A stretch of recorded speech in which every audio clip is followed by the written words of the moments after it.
tous. Le premier salon de l'immobilier algérien en France vous présente votre émission quotidienne Le Grand Forum, animée par Christophe Fro de 16h à 18h. Le Ciné Paris, qui aura lieu les 28, 29 et 30 octobre prochains à l'espace Charenton dans le 12e arrondissement de Paris, présentera les meilleures offres immobilières aux ressortissants algériens basés à l'étranger. Entrée gratuite, rendez-vous sur cineparis.com.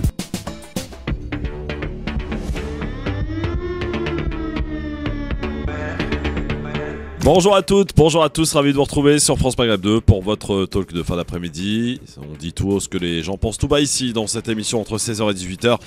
Comme chaque jour et en ce jeudi 22 septembre, Monsieur Pierre-Henri est de la partie. Comment ça va mon Pierre ? Eh bien, ça va, comme le temps, c'est-à-dire avec un petit refroidissement, mais rien de bien grave. Il va falloir mettre le chauffage à 19 degrés, hein, Pierre, attention. Hein. Ouais, je sais bien. Bah oui, voilà. Oui. Ouais. Et du coup, ça va faire monter les dépenses de médicaments. Non, je rigole. Ouais. Ça va bien ? Ça va bien, mon Pierre. Alors, avec nous aussi, Mehdi Chebaiki, notre agent de transport... Mehdi Choukri, pardon, je me suis trompé de nom. Mehdi Choukri, notre chroniqueur lyonnais. Comment ça va, mon Mehdi ? Ça va très bien, merci Christophe. Et toi, comment vas-tu ? Bonjour Pierre-Henri. Bonjour. Alors, bonjour Mehdi. Messieurs, soyez les bienvenus, c'est parti, on entame direct le programme, le voici. Le Grand Forum avec Christophe Fro sur France Maghreb 2. En fin d'émission, la belle histoire des génériques, toujours avec Mam bien sûr, qui nous parlera d'une émission que vous connaissez certainement messieurs, l'émission Coucou c'est nous, le générique de l'émission présentée à l'époque sur TF1 par... Ah, ça bug. Christophe de Chavannes. Coucou c'est nous, voilà, merci beaucoup, il y en a au moins qui suit. Nous, évidemment, vous affronterez dans un petit quiz dont je vous ai réservé quelques petites questions sympathiques. Et la battle du jour, c'est Darmanin, Gérald Darmanin, qui a une ambition au travers de ce projet de loi immigration qui sera, vous le savez, présenté visiblement en début d'année 2023. Ça concerne le droit d'asile. Dès le premier refus du droit d'asile, cela équivaut à une mesure d'expulsion pour Darmanin. Sachez quand même qu'il y a quand même des recours, pas moins de 12 recours, ça prend du temps, des années, donc Darmanin veut supprimer tous les recours. On en débattra tout à l'heure, je crois que notre Mehdi est pour, j'imagine que notre Pierre est contre. J'imagine. Nous allons voir cela. Eh bien, rendez-vous tout à l'heure en fin d'émission. Pierre-Henri sera à l'honneur aujourd'hui, puisque Pierre-Henri, également président de France Fraternité, eh bien, auteur d'un livre dans les cendres de la mer, aux éditions Un Point C'est Tout. Et ça te correspond d'ailleurs très très bien, ces éditions, mon cher Pierre. Tu nous expliqueras un petit peu l'étendue de ce livre, qui est un petit livre qui se lit bien. Et on en fera la promotion donc tout à l'heure dans cette émission. Le zapping bien entendu. Et puis l'allocution de Vladimir Poutine hier va-t-elle changer la guerre ? Est-ce que ça va accentuer, j'allais dire, la guerre avec notamment ces réservistes qui ont d'ailleurs quitté leur famille aujourd'hui ? Eh bien on en parlera, on en débattra avec la réaction de Macron, chef de guerre plus que jamais après son discours à l'ONU. C'était mardi soir, dans la nuit de mardi à mercredi, et il a même réagi hier en appelant à faire bloc, à faire pression, en appelant tout le monde à faire pression contre Poutine. On en reparlera bien évidemment, mais on commence cette émission par les clins d'œil. Bienvenue dans le Grand Forum, présenté par Christophe Fro. Le Grand Forum. Les clins d'œil, c'est des petits retours en arrière, évidemment, sur ce qui nous paraît important de retenir dans l'actualité, parce que c'est vrai qu'on va très vite, hein, on est dans un espace, si vous voulez, où l'actualité va très très vite, et on en oublie parfois que s'est passé quand même des choses assez importantes, et qui méritent qu'on en reparle. Tiens, cinéma, aujourd'hui c'est son anniversaire, et j'aime beaucoup cet acteur qui est né à Namur en Belgique. Il est comédien et humoriste belge, et je dois dire que son premier film a été pour moi le meilleur, alors c'était en noir et blanc. C'est arrivé près de chez vous, qui l'a vu ? Paul Ward. Très bon film en effet. Et effectivement, tiens, une petite scène justement un extrait de ce film que j'ai revu, et à chaque fois je m'en lasse pas. La première chose qui te saute aux yeux, les briques, c'est les briques rouges. Et le rouge, c'est la couleur de quoi ? Le rouge, c'est la couleur du sang, le rouge, c'est la couleur des Indiens, c'est la couleur de la violence. Voilà, très cynique dans ce premier rôle, hein, premier rôle au cinéma pour Benoît Poelvoorde. J'aime beaucoup l'acteur. Pierre, t'aimes bien ? Oui, bien entendu, c'est un grand acteur. Ouais, bon. Mehdi, Benoît Poelvoorde ? J'aime beaucoup Benoît Poelvoorde et ce film était un peu un ovni quand il est sorti. Hein. Ah ouais, C'était carrément. plus d'ailleurs du film, un film d'auteur ou bien un court métrage. Ça rentrait pas du tout dans les standards du cinéma et pourtant ça a fait un carton. Comme quoi l'originalité et le talent peuvent suffire à bien faire marcher un film. Exactement. Tiens, on salue quand même, c'est son anniversaire aujourd'hui. Elle est née à Dakar, une femme politique française. Ségolène Royal. Ségolène Royal. Ségolène. Bon anniversaire à Ségolène. Et puis, On en aura besoin. oui, c'est clair. En 1984, messieurs, c'est François Mitterrand et Helmut Kohl, à l'époque, main dans la main, à Verdun, lors d'une cérémonie commémorative pour justement commémorer les victimes des deux guerres. Je vous propose d'écouter un extrait du reportage de Antenne 2 à l'époque, le 22 septembre 1984. Cérémonie du recueillement à Verdun pour François Mitterrand et Helmut Kohl. Le président français et le chef du gouvernement allemand avaient choisi ce lieu hautement symbolique pour rappeler l'amitié nouvelle qui lie la France à l'Allemagne. Une cérémonie émouvante si l'on se souvient que plus de 700 000 jeunes hommes, aussi bien français qu'allemands, sont tombés sur le champ de bataille de Verdun au cours de l'année 1916. Aujourd'hui, pour rendre les honneurs à messieurs Mitterrand et Kohl, il y avait de nouveau des soldats français et allemands, mais signe des temps, ils venaient d'effectuer ensemble des manœuvres dans la région. Le compte-rendu de cette journée avec Georges Bortoli. 11 148 morts au cimetière allemand de Consenvoie près de Verdun. À 4 morts par tombe, cela fait beaucoup de croix, témoins de cette guerre de 14-18, monstrueusement meurtrière. Cimetière allemand de Consenvoie où chaque année des milliers d'Allemands viennent en pèlerinage, mais cette fois-ci c'était le chancelier allemand qui venait témoigner avec le président français que ce temps-là était bien révolu. Tout près de là, la côte 304 où François Mitterrand a été blessé le 14 juin 40. Un de ses camarades de combat lui a relu sa citation. Mitterrand François, sergent-chef du 23e régiment d'infanterie coloniale, sous-officier adjoint d'un moral magnifique et d'un dévouement total, a sans compter payé de sa personne depuis le début de la campagne et son exemple a sérieusement contribué à maintenir l'ardeur de sa section. Voilà un extrait de ce reportage de Antenne 2 à l'époque. Donc Mitterrand et Helmut Kohl, on s'en rappelle, Pierre, c'était un événement quand même. Hein, ça a scellé une espèce de réconciliation. Oui, et puis ça a scellé l'union politique entre la France et l'Allemagne au sein de l'Union européenne. Donc oui, c'est un moment de réconciliation. Il faut quand même se souvenir que il y a eu 3 guerres avec l'envahissement du territoire par nos voisins allemands et que voilà, moi je fais partie d'une génération bénie qui n'a pas connu la guerre sur son territoire et c'est un bien extrêmement précieux, je crois qu'il faut s'en souvenir dans ces moments troublés. Helmut Kohl, Mitterrand main dans la main, Mehdi. Quelle image! Oui, très belle image, mais on se rend compte également que eh bien, les temps changent. Les temps changent beaucoup plus vite qu'autrefois.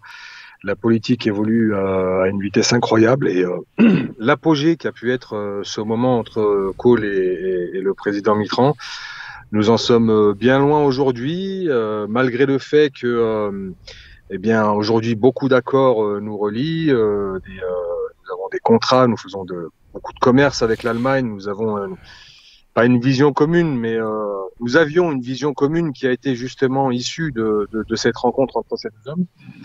Mais aujourd'hui, nous en sommes loin. Force est de constater que nous en sommes très loin. Non, mais je crois qu'il ne faut pas confondre le bruit médiatique avec le temps... et l'odeur. Le temps politique. Le temps politique, c'est toujours le temps politique. Et la politique n'est pas une chose lisse. Simplement, le couple franco-allemand est toujours moteur au sein de l'Union. Bien sûr qu'il y a des discussions et que... Oh, il y a des échanges, hein. Oui, il y a énormément d'échanges. C'est notre premier partenaire. Donc, on va donner du gaz, ils vont nous donner l'électricité. Au sein de l'Union, oui. Voilà. Ouais, bon, ça échange pas mal. Sans parler du bruit médiatique, on va mettre ça à côté parce que le bruit médiatique, comme l'a si bien dit mon interlocuteur Pierre-Henri, est ce qu'il est, mais force est de constater que depuis maintenant une bonne quinzaine d'années, les relations qui étaient ascendantes à l'époque Kohl-Mitterrand, aujourd'hui sont des relations qui se sont dégradées. Particulièrement lors du passage de François Hollande, hein, on a tous connu l'inimitié qu'avait François Hollande pour Angela Merkel à son époque. Ça s'est vu dans les relations, pas uniquement dans les médias, ça s'est vu dans les actes également. Et aujourd'hui, lorsque l'on voit que l'Allemagne, qui avait signé il y a une quinzaine d'années des accords de partenariat, notamment sur la défense concernant le SCAF, concernant le tank européen et d'autres, et un hélicoptère également européen, et que l'Allemagne se retire petit à petit de tous ces engagements signés, on sent bien que la brouille, on n'en est peut-être pas encore arrivé au niveau de la brouille, mais en tout cas, le fil se tend et l'élastique se tend de plus en plus. Oui, les rapports ont évolué et ont changé. C'est vrai que par rapport à 1984, ce 22 septembre, main dans la main, Helmut Kohl et Mitterrand à Verdun. Sinon...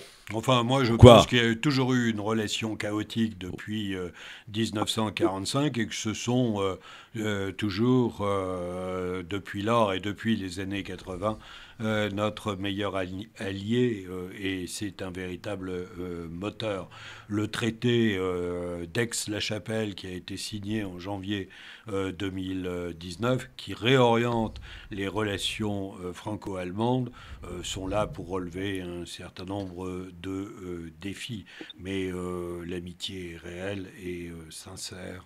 Bon, alors sinon... Moi, je ne pense pas qu'il faille... Juste une dernière chose, moi, je ne pense pas qu'il faille parler d'amitié sincère et réelle entre les États. On a bien vu ce que l'Allemagne a fait a tout fait d'ailleurs pour ne pas inclure le nucléaire français dans les nouvelles orientations européennes d'énergie durable. Alors la France a bien lutté, pour une fois, justement, on ne s'est pas laissé faire, mais il y a un travail tout de même qui a été fait par les Allemands pour essayer de briser. Mais il y a une autre coalition. Oui, enfin, il y a une autre coalition en Allemagne et aujourd'hui, évidemment, ils sont en train d'en revenir. Mais Pierre, il n'y a pas d'amis en politique avec des intérêts, tu le sais bien. Oui, y compris...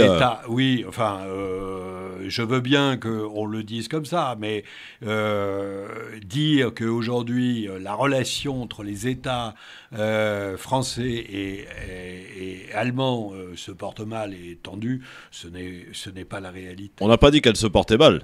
Il dit simplement qu'elle a changé de nature. Oui, elle évolue. Voilà. On va dire qu'elle évolue. C'est ça. Alors, sinon, le 22 septembre 1992, messieurs, on se souvient de l'horreur en France. Inondation terrible. Et ça va vous rappeler quelque chose. Vaison-la-Romaine. Voici ce qui s'est passé ce jour-là. En quelques minutes, l'Ouvèze est entrée en crue. Ces gens-là n'en croient pas leurs yeux. La rivière est devenue folle. Sur cette bande vidéo tournée par un amateur, une date que les habitants de Vaison-la-Romaine n'oublieront jamais. 22 septembre 92, 15h33, le début de la tragédie.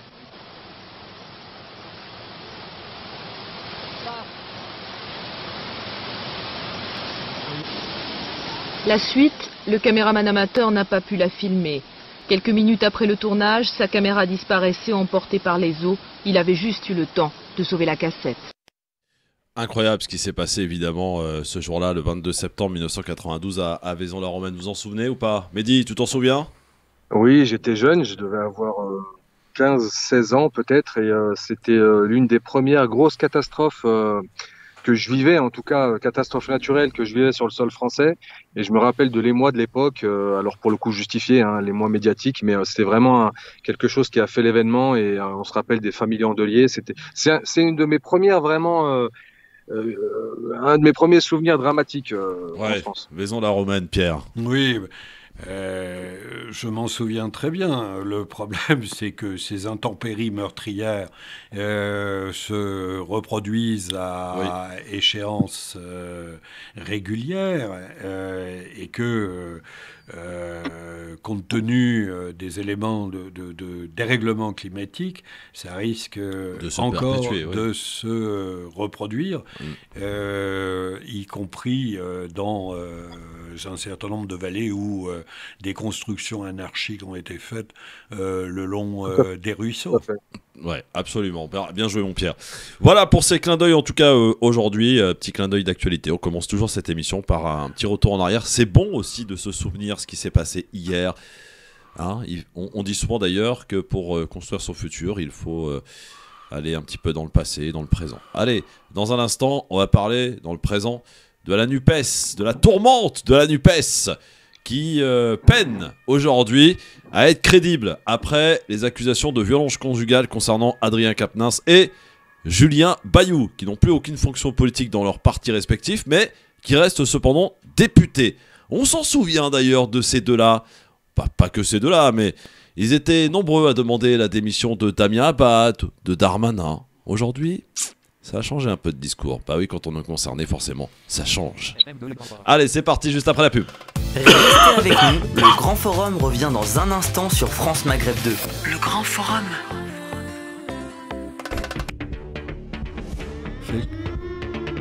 Merci d'être avec nous en direct sur votre radio France Maghreb 2 avec Monsieur Pierre-Henry, président de France Fraternité.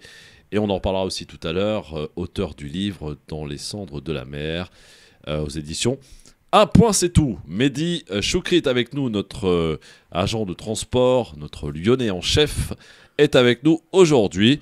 Et on va parler, pour le fait du jour, de la NUPES, parce que c'est vraiment le fait du jour pour le coup. Alors il y a deux faits aujourd'hui, c'est évidemment Poutine, mais on en reparlera dans quelques instants. Mais il y a aussi cette histoire de politique nationale, politique française. La NUPES tente de passer à autre chose. Après les révélations sur les affaires Quatennens et Bayou, plus facile à dire qu'à faire. Hein. Quatennens, tout comme Bayou, pour les écologistes, conservent leur siège de député, mais ils n'ont plus la moindre fonction dans leurs partis respectifs. La gêne reste palpable chez leurs collègues parlementaires. Difficile de défendre des textes à l'Assemblée quand tout vous ramène aux affaires en cours. Tiens, j'en ai trouvé un quand même qui a tenté de parler. Emmanuel Bompard, député insoumis des Bouches-du-Rhône, tente malgré tout de désamorcer la crise. On va voir comment il s'y prend. Écoutez, messieurs. La NUP n'est pas en crise. La preuve, elle vient de tenir une conférence de presse commune. Elle se projette dans les batailles qui viennent. Nous sommes déterminés maintenant à faire en sorte que nous puissions mener le travail politique qui est le nôtre. Il y a des millions de Français qui comptent sur le travail que nous faisons ici et ils peuvent compter sur nous pour le faire. La NUPES est en crise, mon Mehdi, ou pas ? Elle est en crise de par ce qu'elle est déjà. C'est-à-dire que c'est un agglomérat de personnes qui ne s'entendent pas forcément, qui se sont réunies sur la base d'une entente électorale. Et donc, à la base, elle était déjà en crise. Et là, le fait de se poser en gardien de la vertu et de la morale, c'est ça. Ben oui, forcément, un jour ou l'autre, la réalité vous revient en visage comme un boomerang. Et à vouloir toujours donner des leçons un peu à tous les partis, à tous les hommes et femmes politiques de ce pays, eh bien, on se retrouve en porte-à-faux. Eh ben, ça tombe bien que tu dises ça, Mehdi, parce que, avant que Pierre s'exprime aussi, j'ai Mathilde Panot aussi, qui est montée un petit peu au créneau, chef de file des Insoumis à l'Assemblée, refuse pour autant les critiques venues des autres partis de la majorité notamment. Écoutez. Celles et ceux qui sont en train de faire les donneurs de leçons et qui ont eu comme ministre M. Abad, M. Darmanin, d'abord nettoient devant leur porte. Je veux dire, cette question-là, elle est sérieuse. Elle ne peut pas être utilisée de manière politicienne sur les uns ou les autres. Franchement, bon, voilà, Non mais c'est un moment pathétique. C'est un moment pathétique pour la politique parce que en réalité, faire de la politique autrement telle que nous le promettait la NUP, les écologistes, et les filles, on s'aperçoit que ces jeunes gens ont des méthodes encore plus terribles que les anciens. Quand je vois Sandrine Rousseau arriver sur un plateau de télévision et puis s'offrir la tête de Julien Bayou en révélant un certain nombre de conversations privées mais en disant hors micro que finalement il n'y avait rien à reprocher sur le plan légal à Julien Bayou, c'est tout simplement dramatique et ça ne va pas donner l'envie aux jeunes générations de rejoindre la politique. Pour le reste, nous sommes dans de la politique politicienne et tour à tour, que ce soit la majorité ou que ce soit l'opposition, ils instrumentalisent un certain nombre d'affaires privées. Moi, je considère que s'il y a des violences qui ont été exercées, s'il y a des délits, s'il y a des crimes, eh bien, c'est devant la justice que ça se règle. C'est à la justice d'enquêter et c'est à la justice de condamner le cas échéant, et non pas à des espèces de commissions tartempions à l'intérieur des partis qui n'ont pour but que de protéger leurs propres mandants. Oui, tout à fait. D'autant plus que Aurore Berger, député de la majorité, a demandé à ce qu'il démissionne de leur mandat de député. C'est ridicule. C'est ridicule, Mehdi, ou pas? Complètement, c'est à force de faire la politique du isme. La politique du isme, justement, c'est essayer de laver plus blanc que blanc sur certaines idéologies. On se retrouve forcément pieds et poings liés. Et encore une fois, la réalité du terrain et la réalité de la vie privée. Alors là, je ne me suis pas vraiment renseigné sur ce qui était reproché vraiment à Julien Bayou.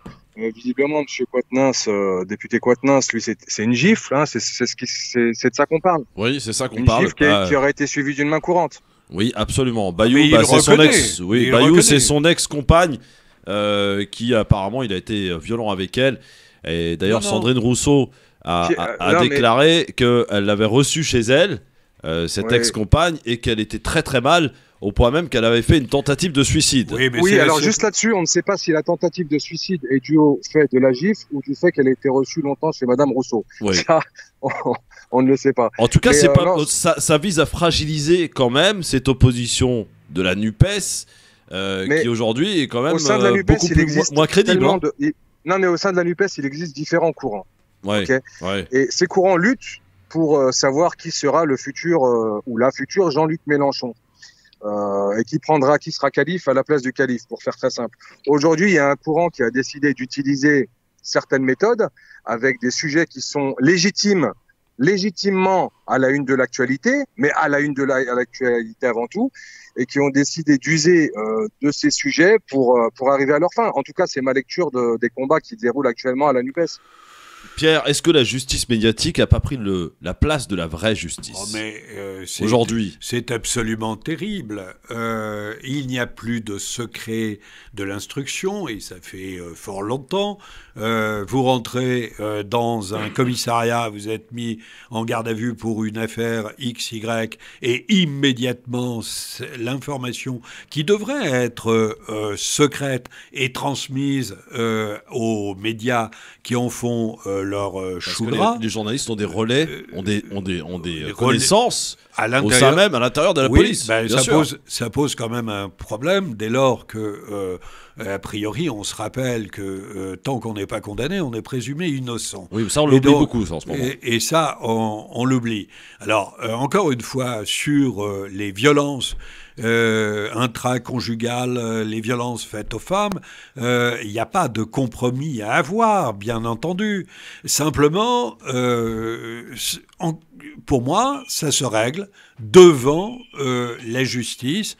Et je pense que les politiques devraient faire pédale douce et profil discret sur... Pédale douce, c'est un film, très bon film. Oui, mais sur avec Patrick Timsit. Sur ces questions, plutôt que de les instrumentaliser en permanence, parce que le spectacle qui est donné, encore une fois, est terrible. Et moi, je pense à 2027. Oui. Je me dis que si... Ouais, mais c'est loin.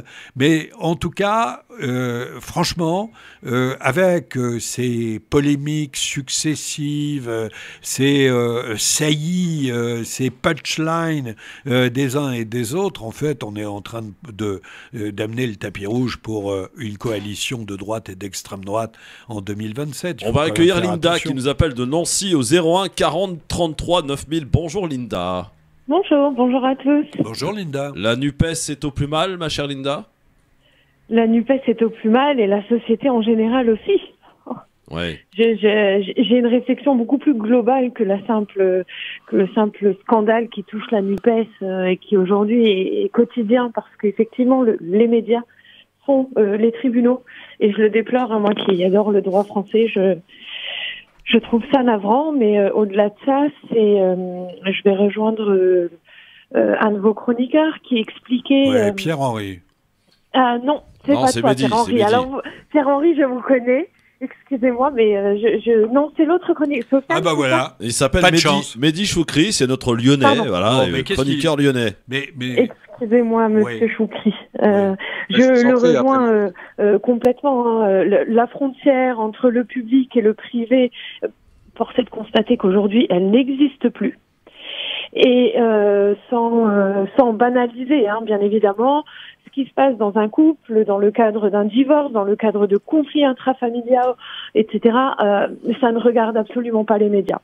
Donc déjà, ça me dérange. Et ce qui me dérange aussi, alors je rentre pas dans... J'ai pas envie de raconter ma vie, mais ça va être le cas, je pense, de beaucoup de monde. Moi, j'ai un époux qui a des responsabilités, j'ai des frères qui ont des responsabilités, et je me dis, est-ce qu'à tout moment... ils peuvent se retrouver comme ça, mis en cause, mis au banc de la société, parce qu'on aura accusé d'une violence, qu'elle soit psychologique ou physique. Ce qui me choque, c'est qu'on donne... Il n'y a pas de remise en cause, en fait. Oui, c'est-à-dire qu'on donne crédit systématiquement. Oui, vous avez raison, Linda. Alors, moi, aujourd'hui, je vous avoue personnellement que depuis la révélation de ces affaires, alors encore une fois, je précise que c'est très bien que si effectivement des femmes sont battues, violentées, etc., c'est très bien que ça se dise et que la parole se libère. Il y a quand même un féminicide tous les 2 jours. Pierre, maintenant, moi j'ai pris mes dispositions, c'est-à-dire qu'aujourd'hui, c'est vrai que j'étais très sympa avec les femmes, les filles, les hommes, etc.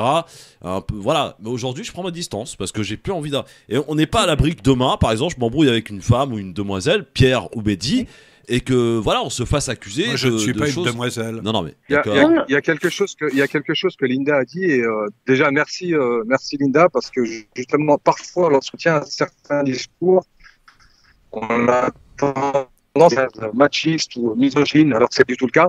Et il y a surtout une parole que vous avez dite, Linda, qui est vraiment intéressante. C'est dans le cadre d'une relation et de la vie conjugale, dans le cadre d'un divorce, dans le cadre de la vie familiale, il se passe parfois des choses qui sont pas très belles. Alors des deux côtés, ça peut être un mari violent, ça peut être des assiettes qui volent, ça peut être des mots très durs à entendre, ça peut être de la... C'est vraiment... Et tant qu'il n'y a pas certaines limites qui sont dépassées, qui tombent là, pour le coup, réellement dans la vraie violence que certaines femmes subissent, et justement pour ne pas, comment dire, affaiblir la parole des femmes qui subissent pour le coup une vraie violence, avec des maris violents, alcooliques, qui les frappent, sans raison d'ailleurs, ou même avec des raisons fallacieuses, eh bien, il faudrait revenir à un peu de sérénité, justement, et se rappeler que... Il n'y a pas de raison, de toute façon, pour taper. Non, mais ça peut être aussi une épouse hystérique. Hein. Il n'y a pas de raison. Non, mais il n'y a pas de raison pour taper, point. Non, mais il n'y a pas de raison. Alors là, Pierre-Henri, il n'y a pas de raison pour taper, bien entendu, mais simplement, des fois, je ne sais pas si ça vous est arrivé, dans le cadre d'une relation familiale, une femme peut aussi se montrer violente. Oui, ça existe, les épouses hystériques. Et il se trouve qu'un homme va répondre par un certain niveau de violence, peut répondre par un certain niveau de violence.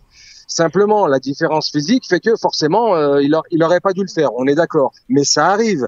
Je ne parle pas d'un homme qui taperait une femme sans qu'elle ait porté la main sur lui ou sans quoi que ce soit. Oui. Bon, et puis il y a une différence fondamentale quand même qui consiste en l'argument de la main courante. L'épouse d'Adrien Quatennens a posé une main courante. Une main courante, c'est une preuve. Oui. En cas, effectivement, si la situation dégénère, j'ai la preuve qu'à un moment X, mon mari a dépassé des bornes. Oui. Donc, elle n'a pas déposé plainte. C'est-à-dire que on va jusqu'à bafouer sa propre volonté dans l'appréhension de la situation au nom de Adrien Quatennens, député de la... non, mais c'est Adrien Quatennens lui-même qui s'est mis quand même dans cette situation et la LFI... non, mais excusez-moi, non, je ne vous excuse pas, Linda. Comment ça, tu enfin, pas, Linda soyons clairs, la LFI n'a pas cessé effectivement de faire la leçon à tout le monde et à instrumentaliser un certain nombre d'affaires, que ça lui revienne en boomerang, il n'y a rien de très étonnant là-dedans. Voilà, moi je trouve ça tout simplement un peu dramatique. Parce que de ça mais je ne me réjouis pas, au contraire, parce que lorsque les mêmes qui nous expliquaient qu'ils vont faire de la politique autrement, en réalité ils font de la popole ça me rappelle Macron, ça. De la manière la plus tragique qui soit. Non, voilà, il suffit de voir 2017, Sandrine Rousseau. Oui. Voilà, je vois pas pourquoi tu ramènes parce que Emmanuel Macron. Emmanuel Macron avait promis de faire de la politique autrement. On s'aperçoit que c'est de la politique comme les autres qu'il est en train de faire, c'est tout. Oui, voilà. Enfin moi, je te parle de la NUPES et je te parle de LFI et de l'écologie Les Verts. Je te prie.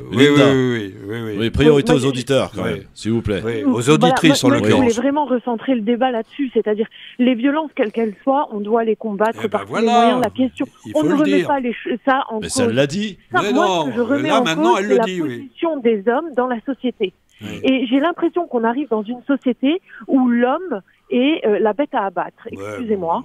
Systématiquement, moi, j'ai pas envie demain d'avoir une société. Mais je sais pas, moi, vous avez la masculinité très fragile, mon cher Christophe. Non, mais c'est vrai. Enfin, moi, ça va, merci. Je me sens pas en danger. Oui, mais attends, Pierre. Fais pas trop le malin parce que demain, t'es pas à l'abri de t'embrouiller. Jusqu'au jour où, Pierre. Et ça tombe dessus, tu t'y attends pas, Pierre. T'inquiète, ça fait fort longtemps que je suis très conscient de ces choses-là. À croire qu'on n'a plus confiance en la justice, tout simplement. On est là, on s'épanche sur les plateaux télé en racontant des choses qui sont atroces. Il faut changer de chaîne.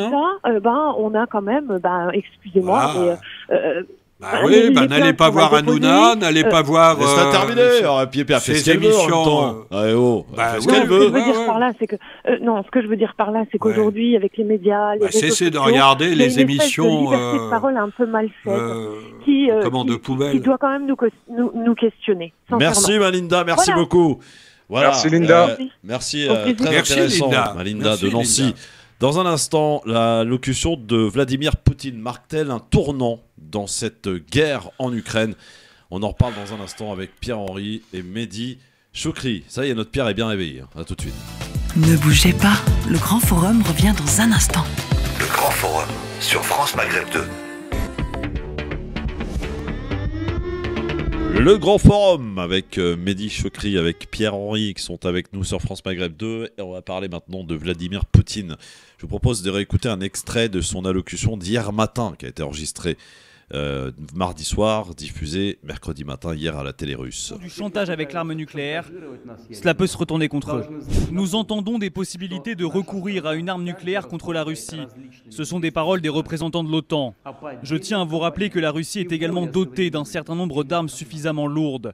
Et si jamais les intérêts nationaux de la Russie sont menacés, nous allons sans aucun doute utiliser toutes les armes qui sont à notre disposition. C'est très sérieux. Nous devons soutenir la proposition lancée par le ministère de la Défense de mettre en place une mobilisation partielle.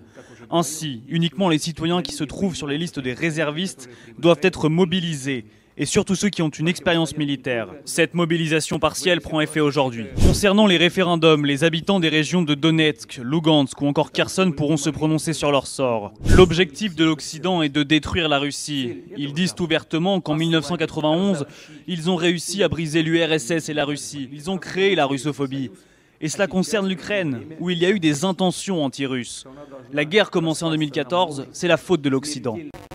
Voilà, un extrait de l'allocution de Vladimir Poutine, prononcée hier matin. Et Macron parlait, lui, à la presse au même moment. Et face aux dernières déclarations de Poutine, le chef de l'État prône lui aussi la fermeté. Écoutez, Emmanuel Macron. La Russie est de plus en plus isolée et est en train de s'engager de plus en plus dans une guerre qu'elle est, au fond, seule à vouloir et qui est illégale et illégitime. Ce à quoi j'appelle la Russie au premier chef, et tous, c'est que nous mettions tous, c'est évidemment le cessez-le-feu et la paix, et c'est que tout le monde puisse mettre maintenant le maximum de pression sur le président Poutine, pour qu'il cesse cette guerre qui n'a plus aucun sens. Maximum de pression, hein. La guerre est illégale et illégitime, dit Emmanuel Macron. Pierre-Henri. Oui, évidemment que la guerre est illégale, illégitime. Enfin, je rappelle qu'il y a un agresseur et qu'il y a un agressé. En l'occurrence, l'agresseur, c'est la Russie. L'agressé, c'est l'Ukraine. Je rappelle que Vladimir Poutine a justifié la guerre par l'éradication des nazis, du peuple ukrainien qui seraient tous nazis, ce qui est évidemment un délire total et qui ne peut être accepté. Maintenant, la situation, elle est extrêmement grave. Pourquoi ? Parce qu'il y a un certain nombre de forces, de pays qui sont prêts, évidemment, à se battre jusqu'au dernier Ukrainien. Je pense notamment aux États-Unis, je pense à... je ne sais pas si les États-Unis sont prêts à se battre, ils font plutôt une guerre par procuration. Hein. Eh bien, c'est bien ce que je dis. Quand je dis se battre jusqu'au dernier Ukrainien, c'est ce que cela veut dire. Et moi, je pense que nous sommes dans une situation extrêmement tendue, grave. Il faut faire vraiment très attention. Et je pense que on ne peut pas laisser Zelensky seul décider des modalités de sortie de la guerre. Je rappelle qu'au mois de mai dernier, Zelensky était prêt à se mettre à la table des négociations, à condition évidemment que les avancées russes cessent, que les Russes se retirent, et il repoussait la situation de la Crimée à plus tard. Maintenant, le but de sortie de guerre a changé. Zelensky dit « je veux, y compris que la Russie quitte la Crimée ». Moi, l'intérêt des Européens, c'est véritablement d'appeler à une conférence de paix, de trouver les moyens avec le reste de la communauté internationale pour que cette guerre cesse, parce que nous sommes au bord du gouffre. Ça me rappelle les livres d'histoire. 1961, on se souvient de la tension internationale qui existait avec la crise des missiles de Cuba. Il faut faire très attention. L'emploi d'armes nucléaires tactiques est une éventualité qu'on ne peut pas complètement écarter. Oui, Mehdi, l'heure est grave. Oui, l'heure est grave. Par contre, je n'ai pas la même analyse, notamment de la situation. Alors, concernant Poutine qui aurait dit qu'il allait dénazifier tous ces Ukrainiens parce que le peuple ukrainien serait nazi, ce n'est pas du tout ce qu'il a dit, ce n'est pas du tout ce que les autorités russes ont dit. Absolument ce qu'il a dit et qui a été répété par Lavrov à de multiples reprises. Ah mais tu as le droit de faire de la propagande pro-russe. Tu as le droit de faire de la propagande pro-russe, mais en l'occurrence, tu es en train de dire n'importe quoi. Tu es en train de dire n'importe quoi. Poutine et Lavrov ont dit à multiples reprises, que les Ukrainiens étaient des nazis. Pierre. Alors tu peux toujours aller nier ça, mais ça c'est une réalité. Moi je veux bien qu'il y ait des discours pro-Poutine ici, mais il faut être sérieux quand même. Mehdi, termine. Et voilà déjà que Pierre-Henri coupe la parole après à peu près 10 secondes. Oui. À peu près 10 secondes sans avoir même compris ce que j'allais dire. Oh, si, j'ai très bien compris. J'ai très bien compris. Laisse-le terminer. Et les auditeurs aussi. Oui. À ta place, je laisserai quand même terminer le tu n'es pas à ma place. La politesse. Maintenant, si je n'ai pas droit à la parole, il faut le dire tout de suite. Allez, joue pas la victime, ça te va mal. Allez, Mehdi, vas-y. Laisse-le s'exprimer, Pierre. C'est la démocratie, tu sais. Ouais. Tu connais ? Oui, bien sûr. Oui, bon, alors, Mehdi. J'y allais ? Je te remercie. Donc, ce que je disais, c'est que Poutine, et d'ailleurs lorsque l'on dit Poutine, c'est l'État russe, parce qu'on a tendance un peu à essentialiser sur Poutine, alors qu'il y a beaucoup d'intérêts, de monde et de puissance derrière lui, ou contre lui d'ailleurs, ça dépend, n'a jamais dit que les Ukrainiens étaient des nazis. Il n'a jamais dit ça. Il a dit que parmi les forces ukrainiennes, il y avait des unités nazies, bandéristes, et en effet, il se trouve que parmi ces unités, il y a des unités qui prônent ouvertement le nazisme, le bandérisme, et si on peut faire un petit rappel sur ce qu'était le bandérisme, c'était quand même, Monsieur Bandera était connu même par la SS, pour extrémistes. Donc c'est pour vous dire, sont mis en avant par ces unités. Ces unités ont notamment été détruites pour la plupart d'entre elles, mais il n'a jamais dit que les Ukrainiens étaient nazis. Il n'a jamais dit ça. Ça ne voudrait rien dire. Deuxièmement, concernant l'utilisation d'armes nucléaires. Alors moi, je me rappelle qu'au tout début de cette affaire, le premier à avoir utilisé le mot nucléaire, c'est notre cher Le Drian. C'est notre cher Le Drian qui avait averti la Russie, de manière publique, hein, les images sont là pour le prouver, qu'elle ferait mieux, tout du moins, de ne pas oublier que l'OTAN était une puissance nucléaire. C'est la première fois qu'on a parlé du mot nucléaire. Et depuis, ce mot revient petit à petit. Alors à l'époque, bon, ça avait été pris, d'ailleurs, ça avait été pris un peu pas à la légère, mais on avait dit bon, voilà, il y a un peu d'exagération. Le problème étant qu'avec la crispation qui s'est faite, la crispation et l'avancée de cette guerre, les dégâts toujours plus importants, l'embrigadement ou tout du moins, l'engagement qu'ont mis les forces occidentales dans cette guerre, on arrive aujourd'hui à une situation où la confrontation, même si elle n'est pas probable, devient possible. Et là, c'est là que ça commence à devenir effrayant, puisque personne n'a intérêt à utiliser d'armes nucléaires, y compris ce que l'on appellerait, entre guillemets, des armes nucléaires tactiques. Les armes nucléaires tactiques, au sein des armées, c'est un vocabulaire assez récent et c'est pas quelque chose qui a une vraie. Il n'existe pas d'armes nucléaires tactiques. Oui, alors justement, on va continuer d'en parler. Ne bouge pas, on me dit. On fait juste un petit court passage par la pub et on est de retour pour terminer évidemment ce grand débat entre Mehdi Choukri et Pierre-Henri. À tout de suite. Ne bougez pas, le Grand Forum revient dans un instant. Le Grand Forum sur France Maghreb 2. Le Grand Forum, merci d'être avec nous avec Pierre-Henri, président de France Fraternité, qui nous parlera de son livre tout à l'heure, mon cher Pierre, un roman, c'est ça ? Merci Christophe, oui, et qui s'appelle Les Cendres de la mer. Aux éditions Un Point, c'est tout. Et ça correspond bien à Pierre-Henri, un point c'est tout. Mon cher Mehdi, qui est avec nous, Mehdi Choukri, agent de transport, notre chroniqueur lyonnais, pour parler donc de cette déclaration, allocution de Vladimir Poutine. Et tu nous parlais juste avant que je te coupe, avant la pause, d'un mot qui est récemment employé maintenant, qu'on a entendu, c'est l'utilisation d'armes tactiques. Qu'est-ce que ça veut dire, ce type nucléaire tactique? Ça veut dire quoi? Justement, c'est la grande question. Alors, pour avoir écouté certaines interventions de militaires, c'est un concept qui est un peu bizarre. C'est comme si on parlait un peu de neige chaude. Une arme nucléaire tactique, le sens n'a pas vraiment de signification. Une arme nucléaire, elle est forcément stratégique et pas tactique. C'est pas une arme que l'on va utiliser manière sporadique, sans que cela risque d'engendrer une aggravation du conflit. Parce qu'on sait très bien qu'aujourd'hui, quiconque utilisera une arme nucléaire de faible portée, parce que c'est ce qui est sous-entendu en fait, c'est une arme nucléaire qui n'a pas la puissance d'une bombe tsar ou ce genre de choses, mais malgré tout, quiconque utiliserait cela aujourd'hui se verrait en riposte face à lui une véritable arme nucléaire. Donc il n'y a pas vraiment d'arme nucléaire tactique. Ça ne permet pas de gagner une bataille, une arme nucléaire. C'est fait pour soit mettre fin à la guerre, soit faire un 0-0 final, parce que c'est l'objectif d'une arme nucléaire, mais il n'y a pas de tactique dans l'arme nucléaire. Pierre, sur l'utilisation d'armes nucléaires tactiques. Oui, alors, ce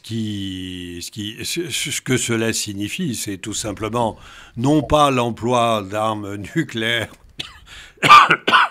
type Hiroshima, mais de bombes nucléaire de faible capacité, mais capable en réalité de renverser une situation sur un théâtre d'opération. Moi, je trouve que de toute façon, nous sommes entrés dans une période assez curieuse où on banalise finalement l'idée de l'emploi de l'arme nucléaire.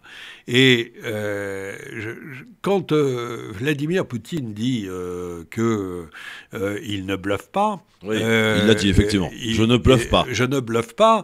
Ce à quoi Biden répond, de toute façon, il ne peut pas y avoir de vainqueur avec l'arme nucléaire. Il faut tout de même faire très attention. Parce que la stratégie de Poutine, elle est relativement claire. Il appelle à des référendums d'autodétermination à Donetsk et dans les territoires qu'il occupe pour les placer sous le parapluie nucléaire russe.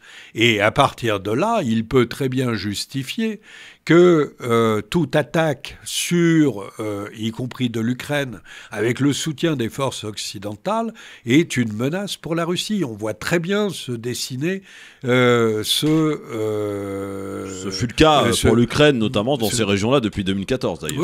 Oui, bien sûr. Et donc, on en parlait beaucoup moins par contre. Et donc, oui, et maintenant c'est chaud. Et encore une fois, moi, ce qui m'intéresse, c'est comment on se sort de cette situation. Parce que le prix à payer est très lourd.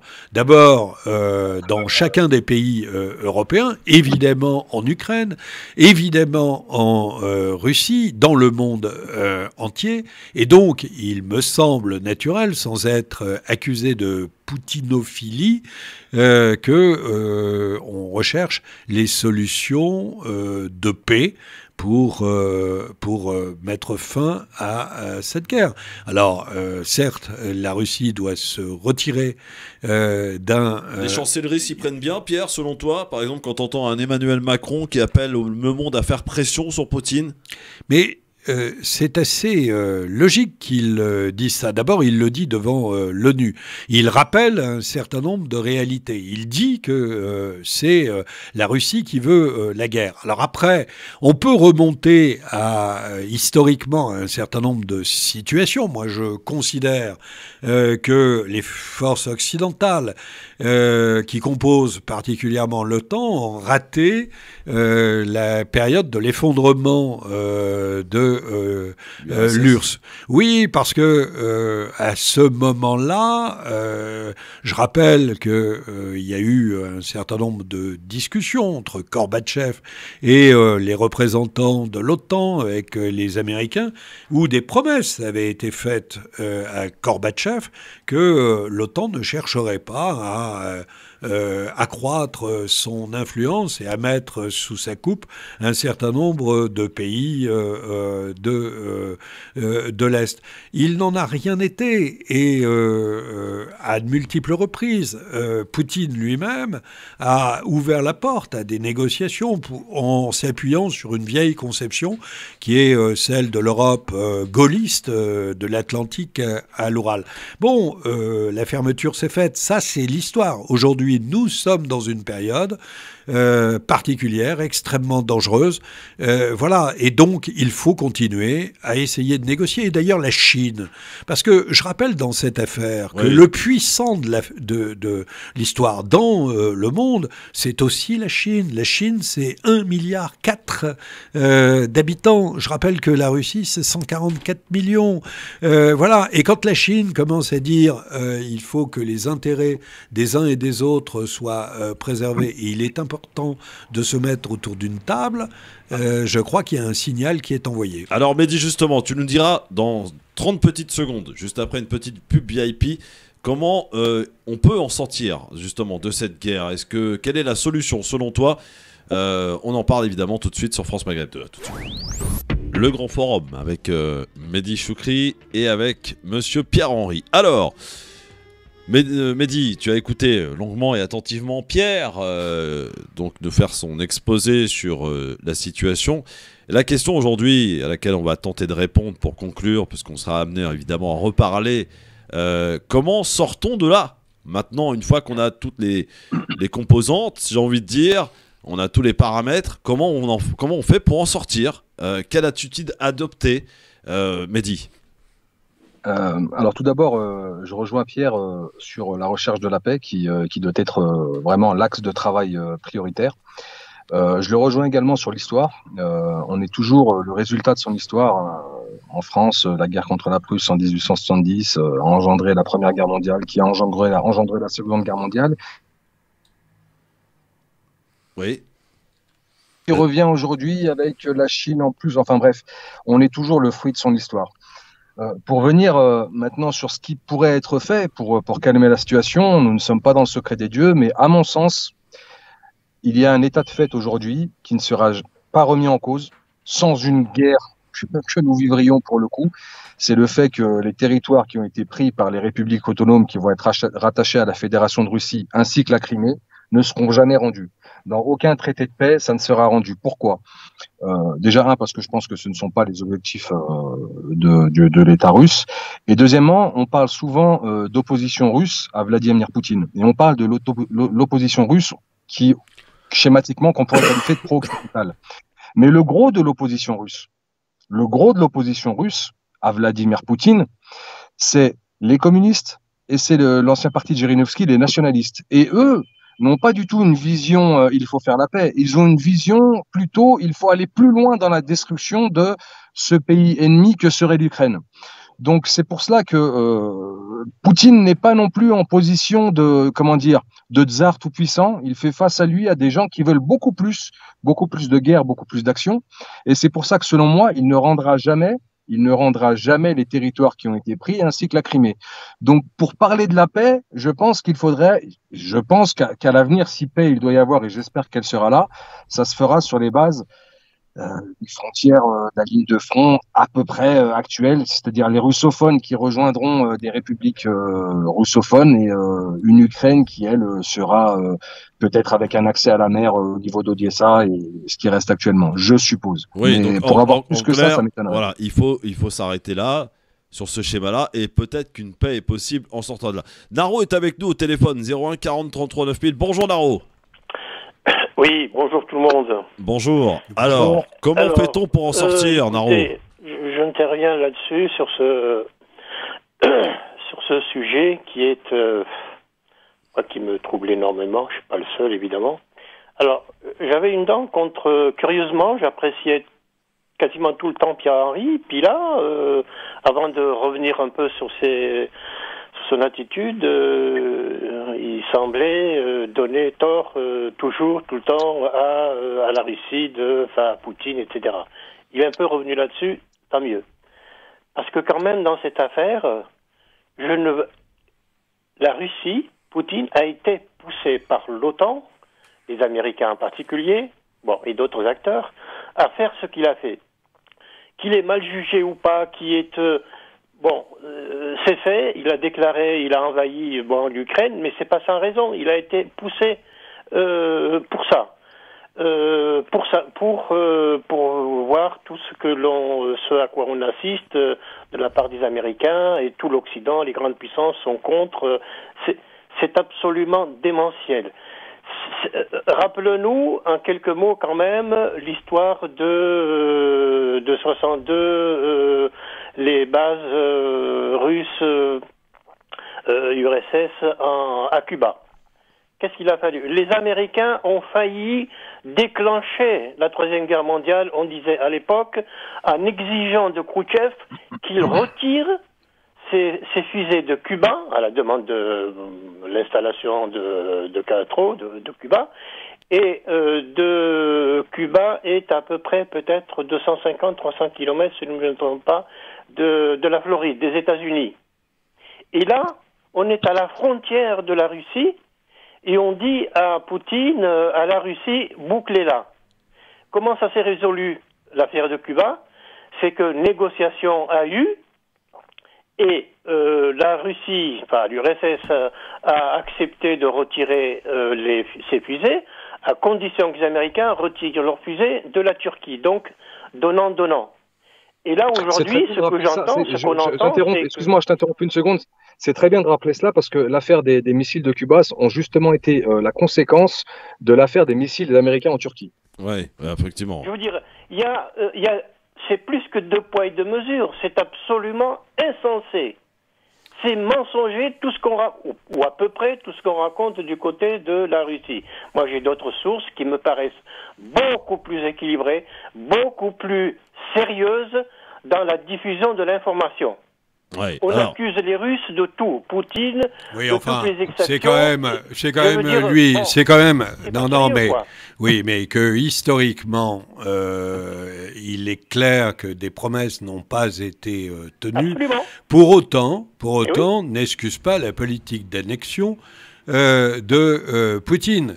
La Géorgie, dès 2008. Oui, non, mais oui. Alors moi, je vais remettre le tapis, mais plein d'autres cas, je ne vais même pas parler de l'Irak, de la Syrie, mais de la Palestine. Oui, je te vois arriver. Non, mais je te vois arriver.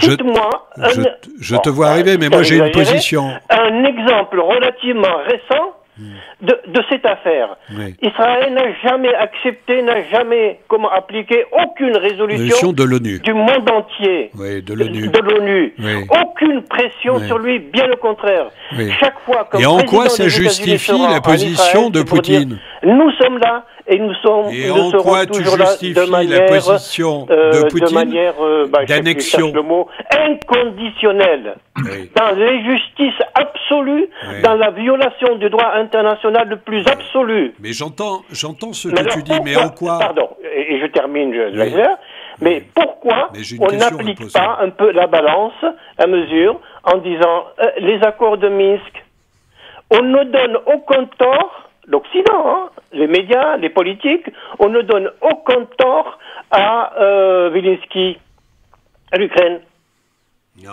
Moi, j'aimerais juste, pour illustrer un peu le propos, s'il vous plaît, faire un peu. Alors là, c'est de la politique fiction, vraiment de la politique fiction. Mais je pense que mon raisonnement tient à peu près la route pour exemple pour ce qu'il vaut comme exemple. Imaginons que la Russie se mette à soutenir la Belgique, un gouvernement en Belgique, un gouvernement détenu par des Flamands en Belgique, et que ce gouvernement flamand se mettent à bombarder les populations wallonnes, leur interdisent de parler le français, des populations wallonnes qui sont à la frontière française, justement, qui sont francophones, leur interdisent de parler le français, les traitent un peu comme des sous-citoyens, et que ce gouvernement central belge détenu par des Flamands soit appuyé par la Russie en sous-main. Quelle serait la politique de la France ? Et là où je veux en venir, c'est qu'en fait, lorsque Pierre-Henri, tout à l'heure, tu as parlé d'agression illégale, là-dessus, je te rejoins. En effet, c'est une agression illégale au vu du droit international. Par contre, la vraie question, à mon sens, c'est est-elle illégitime ?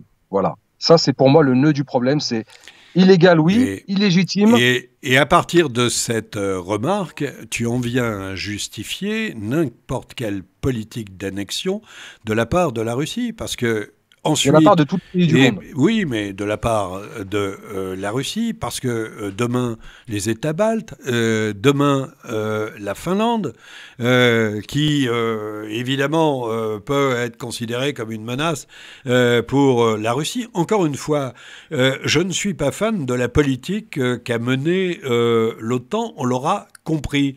J'aurais préféré qu'on soit dans la doctrine, effectivement, gaulliste d'une Europe qui inclut la Russie.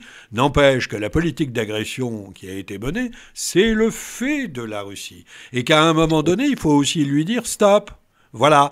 Bon, maintenant... On n'a pas provoqué un peu la Russie quand même? On n'a pas provoqué Poutine pour qu'on en arrive là aussi? Non, mais Poutine est assez grand tout seul pour avoir monté un scénario assez paranoïaque. Pour faire la guerre, il faut être deux, Pierre. Oui, okay. Enfin, il l'a fait tout seul. Il l'a fait tout seul. Il l'a fait tout seul. Non, il l'a fait pas tout seul. Il l'a fait tout seul. Ah bah, si, la politique d'annexion à partir de 2014, il l'a fait. L'entrée en Ukraine le 24 février... Le non-respect des accords de Minsk, ça, t'en parles pas, Pierre. Il le fait tout seul. Moi, je veux bien que vous souteniez absolument. On ne soutient rien, on essaye d'analyser objectivement les choses. Mehdi. Oui. À moins que Poutine se soit réveillé un matin et se soit dit je vais annexer l'Ukraine, ou bien qu'il avait cela en projet depuis, depuis des années. En 6 semaines, il voulait le faire. En 6 semaines, il voulait le faire. Il voulait aller à Kiev en 6 semaines. Et le tableau que tu es en train de dépeindre, c'est simplement un Poutine qui, sur la base de rien, sur la base du fait du prince, décide d'envahir l'Ukraine. Or, à mon sens, que Poutine profite de la situation, dans les intérêts de son pays, d'une situation qui a été créée par l'OTAN. Je veux bien l'entendre, ça. Mais j'ai envie de dire, enfin, c'est malheureux, mais on a là un homme d'État qui défend les intérêts de son pays, les intérêts généraux et géopolitiques. Mais de dire que de couper en fait ce qui s'est passé avant de l'agression russe, de l'envahissement russe, pour moi, ça n'a pas de sens, parce que justement, le fait que l'OTAN existe encore 50 ans après la fin de la seconde, enfin combien de temps, en 91, la fin de l'URSS 91, grosso modo 30 ans après la fin de l'URSS, et que l'OTAN ait continué à grappiller, ça signifie bien qu'il y avait une intention politique et militaire derrière, qui a été ininterrompue depuis toutes ces années. Lorsque la Russie était faible, eh bien, elle a fait une politique du faible, c'est-à-dire elle s'est accommodée de cette situation bon an mal an.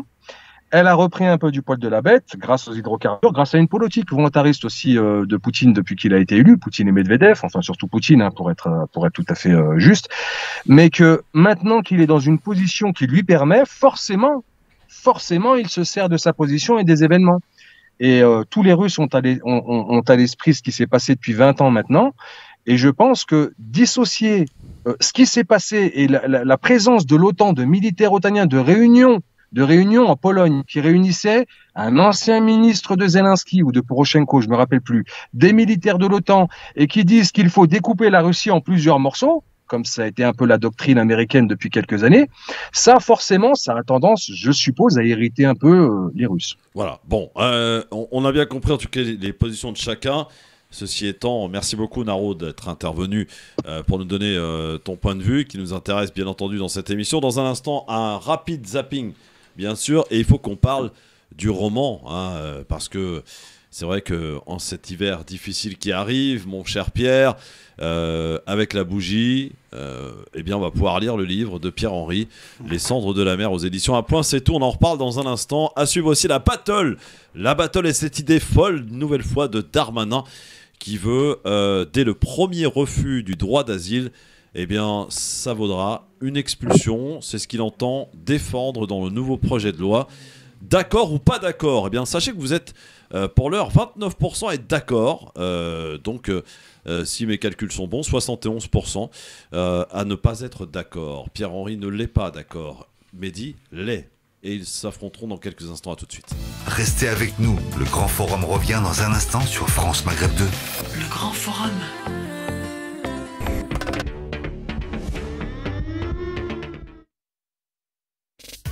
France Maghreb 2 pour ensoleiller et accompagner vos journées et vos nuits. France Maghreb 2 en non-stop. France Maghreb 2. Merci d'être avec nous en direct sur votre radio France Maghreb 2 avec Pierre-Henry, président de France Fraternité, avec Mehdi Choukri, notre Lyonnais, agent de transport. Alors on a de la place et on a un tout petit peu de temps pour un petit zapping rapide. Tout de suite c'est parti avec mon petit jingle que j'aime beaucoup. Je crois que vous avez certaines choses à me dire. Vous alliez le faire gagner parce que c'est notre projet. Et c'est insupportable enfin votre attitude. Mais enfin ça va pas. Il faut que la police tire à balles réelles dans ces cas-là. Ne pas s'asseoir sur une chaise rouge parce que le rouge serait la couleur du diable. J'ai grandi et baigné dans l'islam. Oui. El Hamdou, je le connais par cœur. D'accord. Ça va. C'est insupportable votre attitude sur les plateaux de télévision. Je vous demande de vous arrêter. Je vous demande de vous arrêter. Vous croyez qu'ils oseraient venir ici? Comment ça ose tout? C'est pas ça qu'on les reconnaît. Alors, dans notre zapping aujourd'hui, sur ce qu'il fallait ne pas rater, ou rater d'ailleurs, c'est selon à la télévision, on a un Bruno Le Maire qui rappelle que pour la réforme des retraites, autre sujet brûlant qui arrive, il va falloir un petit peu dialoguer. Écoutez. Quel que soit le moyen employé, législatif et évidemment démocratique, c'est-à-dire dans le dialogue, dans la discussion, en échangeant avec tout le monde et sans marcher sur les pieds de qui que ce soit, nous ayons à l'été prochain une réforme des retraites qui entre en vigueur. Voilà, c'est l'objectif d'ici l'été prochain, nous dit Bruno Le Maire. Rapide, messieurs, il n'y a pas urgence en la demeure. Les caisses, apparemment, sont loin d'être vides concernant les caisses de retraite, là.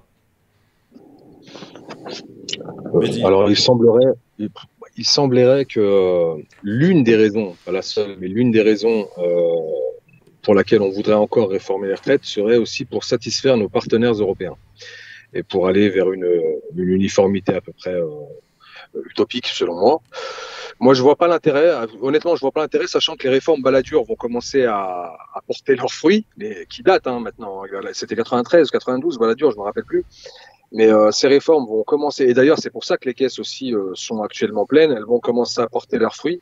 Et je préférerais, à titre personnel, parce que je ne suis pas un spécialiste, et encore moins de Bercy et des comptes d'État, mais je préférais que l'on se concentre sur la commerciale française, sur la richesse française, sur le PIB français, sur l'emploi français, afin de pouvoir remplir ces caisses, plutôt que chercher toujours à cotisation égale, à donner toujours moins. Pierre, rapidement là-dessus. Oui, je crois surtout que la réforme des retraites, c'est un peu un totem pour Emmanuel Macron, pour dire qu'il continue à vouloir réformer. Voilà, mais c'est extrêmement dangereux parce que l'ensemble des syndicats est contre. Dans la population, on risque de ne pas très bien comprendre quel est l'objet de cette réforme.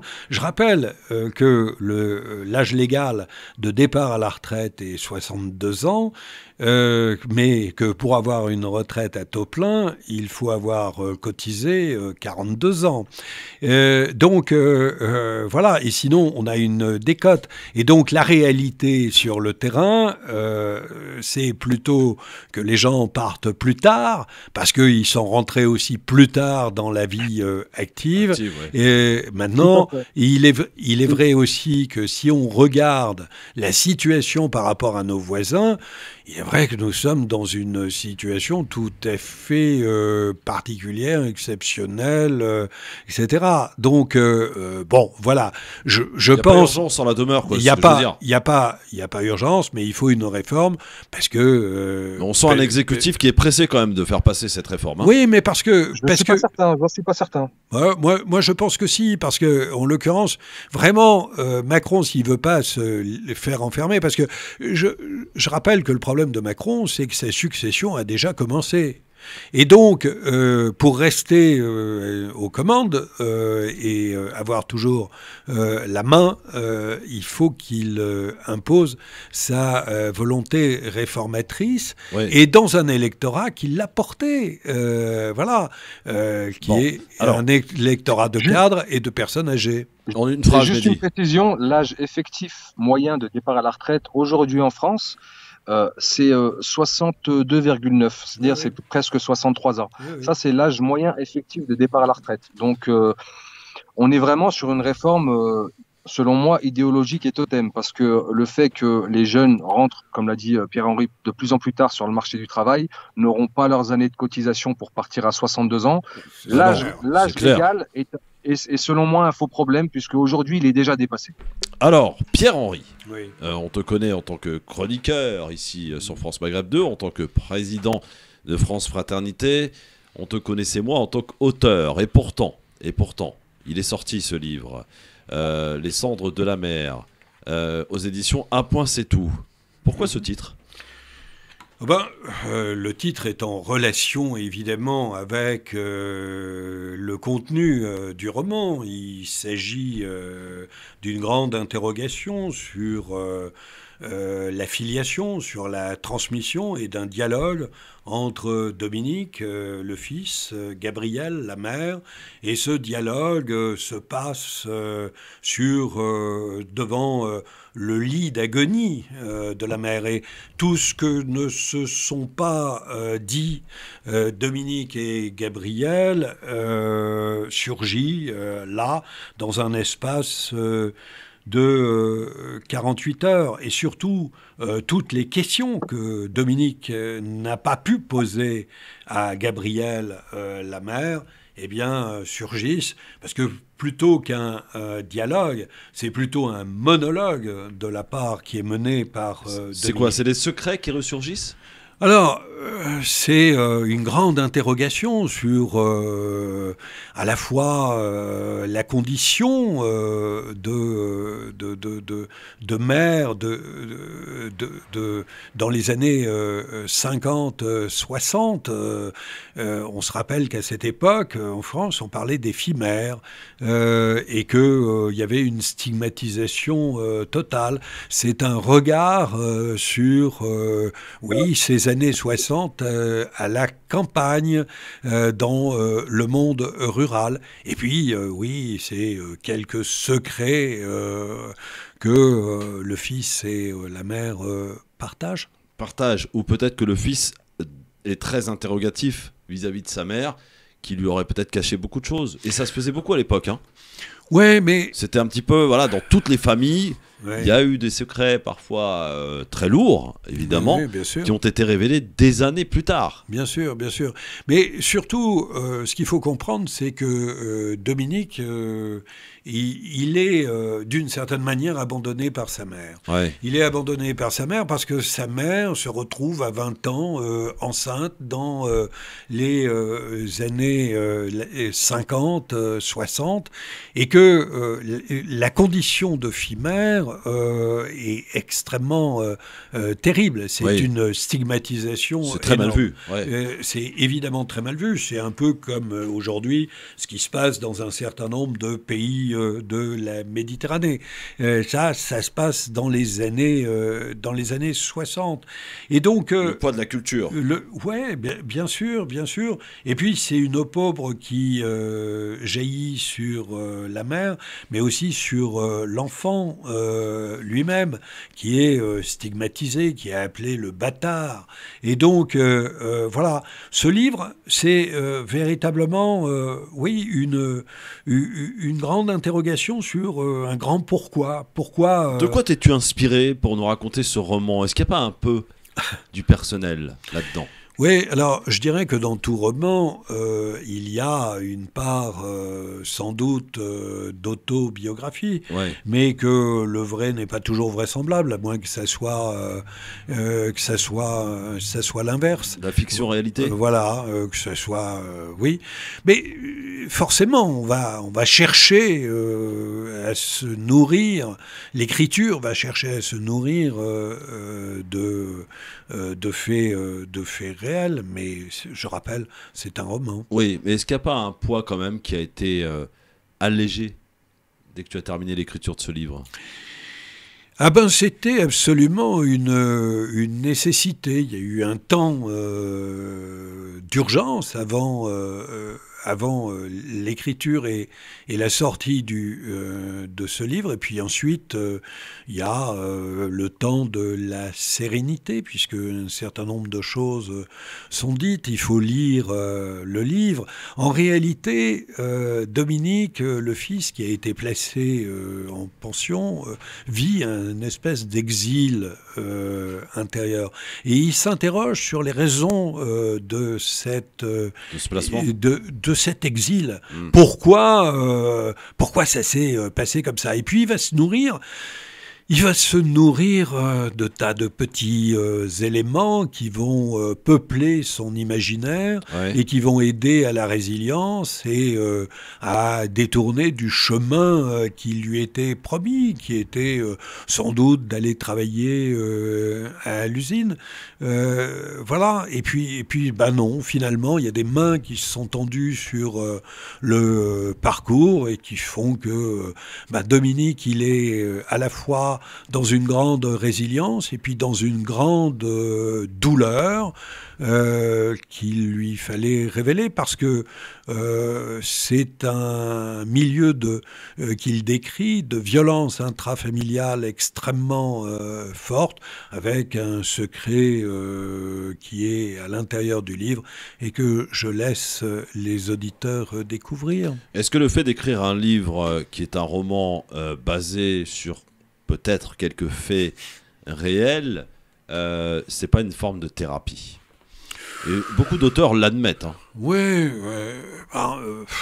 Alors, qu'est-ce qui amène l'écriture comme thérapie? Oui, sans doute, comme mise à distance. De mettre des mots sur des faits. Oui, bien sûr, de mise à distance, oui, bien entendu. Et de finir par pouvoir dire,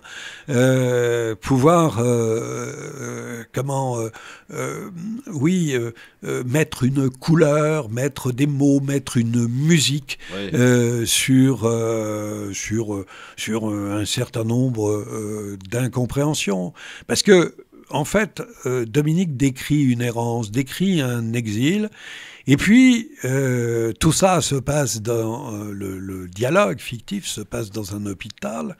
Et ce qui est terrible, c'est que d'une certaine manière, il va aussi condamner sa mère à une errance éternelle. Voilà, parce que il va assumer jusqu'au bout son devoir de fils, y compris sur l'inhumation. Mais je le dis dans le livre, il va finir par oublier les cendres de la mère sur un bureau d'un fonctionnaire quelque part en Suisse. Peut-être quelque part aussi. En oubliant ses cendres, justement, c'est essayer d'oublier cette part sombre de sa vie. Oui, en tout cas... Ou d'éloigner... d'éloigner, oui, oui, de mettre à distance, oui. À lire, en tout cas, ça s'appelle donc Les cendres de la mer, c'est aux éditions Un point, c'est tout. Le sujet grave a l'air vraiment intéressant, ça donne l'eau à la bouche. Et j'aurais une question, Pierre-Henri. Mehdi, ta question? Oui, au-delà du côté éventuellement autobiographique, un crépuscule, ce crépuscule de la vie et ses non-dits, est-ce que tu te serais inspiré un peu de la NUPES? Oui, alors je suis très loin. J'étais vraiment très. Je m'y attendais pas, celle-là. Oui, non, moi non plus. Mais j'étais très loin de la NUPES, de la politique. Non, vraiment. Et il y a une phrase que je dis, que je mets en exergue au début du livre, que je vais me permettre de vous lire. L'angoisse est à la mode, paraît-il. Ce n'est pas une raison pour s'y intéresser. L'angoisse qui pérore, qui gazouille, est une plaisanterie. Le propre de la véritable angoisse est d'être muette. C'est une phrase de Vladimir Yankelevitch. Oui, la véritable angoisse, elle est muette. On ne la crie pas sur les plateaux de télévision. Oui, tu as raison. Et dernière question, Pierre. C'est cicatrisé tout ça? Oui, c'est cicatrisé, mais quand je parle... oui, alors, je répète, c'est un roman. Oui, j'ai bien compris. Mais c'est cicatrisé, bien entendu. Mais il y a des choses qui sont extrêmement difficiles, qui sont extrêmement douloureuses. Il faut... on va voir dans les jours qui viennent un formidable documentaire sur France 3, sur l'inceste. Ça renvoie à des notions extrêmement difficiles, qui sont celles du consentement, qui sont celles de l'emprise. C'est un sujet actuel, c'est un sujet d'une violence rare dont les gens ne se remettent jamais complètement. Ils se reconstruisent, mais ils ne s'en remettent pas. Les cendres de la mer aux éditions Un point, c'est tout. Le livre, il coûte combien, Pierre? Alors, le livre est chez un éditeur indépendant qui s'appelle Un point, c'est tout. Et le livre est à 14,90 €. Très bien, ça se lit bien. Et voilà, je vous incite à l'acheter. À un bon moment de vie dans ce livre, au-delà de tous ces secrets à découvrir en lisant ce livre, donc Les Cendres de la Mer, de Monsieur Pierre-Henry aux éditions Un Point C'est Tout. Un Point C'est Tout dans un instant, la battle Darmanin, qui lui aussi nous fait Un Point C'est Tout. Dès le premier refus d'une demande de droit d'asile, Un Point C'est Tout, on dégage, on expulse. À tout de suite. On en reparlera. Le LGF sur France Maghreb 2, merci d'être avec nous, c'est l'heure de la battle. Vous n'avez pas, monsieur Mitterrand, le monopole du cœur, vous ne l'avez pas. Je suis contre la peine de mort. Oui, il y a une fracture sociale forte. Travailler plus pour gagner plus. Cet adversaire, c'est le monde de la finance. Parce que c'est notre projet! Eh oui, la battle illustrée par ce petit jingle pour nous parler de Darmanin qui envisage donc Monsieur Pierre-Henry, Monsieur Mehdi Choukri dans le projet de loi qui arriverait, et c'est Macron, le président Macron qui l'annonce très prochainement, début de l'année 2023, projet de loi sur l'immigration, à nouveau, encore et toujours. Darmanin souhaiterait y apporter dans ce projet de loi la possibilité de pouvoir expulser des étrangers qui font des demandes de droit d'asile dès le premier refus. C'est voilà, donc une proposition que fait Darmanin, d'accord ou pas d'accord, sachant qu'aujourd'hui, et Pierre nous expliquera peut-être rapidement, il existe un arsenal qui permet j'allais dire, à des personnes qui font une demande de droit d'asile, de pouvoir, en quelque sorte, faire appel, pour la faire simple, d'un refus. Là, pour le coup, Darmanin se contenterait du premier refus pour nous dire on expulse. Pourquoi, Pierre, tu es contre cette proposition de Gérald Darmanin? À toi la main. D'abord, je rappelle que c'est un avant-projet de loi. Oui, bien sûr, non. Et que rien n'est fait. Et que, pour l'instant, il y a un certain nombre de chiffons rouges dans ce projet de loi. Et l'élément qui consiste à dire que l'on va délivrer une OQTF, une ordonnance à quitter le territoire français dès la décision de l'Office français de protection des réfugiés et des apatrides, est un non-sens. Tout simplement parce que ça se heurte au droit, au Conseil d'État, au Conseil constitutionnel, parce que sinon, il faut dire autre chose. Il faut dire que l'on supprime tout recours. Oui, or, c'est l'envie de Darmanin, je pense. Compris, oui, mais la justice dans un pays démocratique, ça implique d'avoir une décision en première instance et de pouvoir faire recours. C'est comme ça dans tous les pays démocratiques. Et il n'y a pas de raison que pour les demandeurs d'asile, il en soit autrement. Mais dis, pourquoi cette idée pourrait éventuellement te séduire ? Alors, tout d'abord, les précisions qu'a amené Pierre-Henry sont importantes. En l'occurrence, si je ne dis pas de bêtises, et Pierre-Henry me contredira, un ordre de quitter le territoire français, c'est un ordre administratif. Oui, absolument. Voilà, donc il y a forcément un recours possible, parce qu'en droit français, lorsqu'on est sous le coup d'un arrêté administratif ou d'un ordre administratif, on peut faire un recours. La question qui semble être derrière les propos de Darmanin, ce serait la multiplication des recours. Oui. Sauf que c'est faux. Et pardon. Voilà, c'est pour ça que oui, mais c'est faux. Darmanin parle de 14 procédures différentes ou 12 procédures différentes. Or, un demandeur d'asile ne peut pas faire recours 12 fois pour des motifs différents. Un demandeur d'asile, il va déposer son dossier à l'OFPRA, il est reçu, sa situation est examinée, l'OFPRA décide oui ou non. Et à partir de là, le requérant a 1 mois pour faire un recours devant la Cour nationale du droit d'asile. Et éventuellement, s'il y a une procédure qui ne va pas bien, qu'il y a une erreur, on peut aller en cassation devant le Conseil d'État. Mais alors là, je vous laisse imaginer... Oui, mais Darmanin te dit que ça nous prend des années de procédures d'appel. C'est tout à fait faux.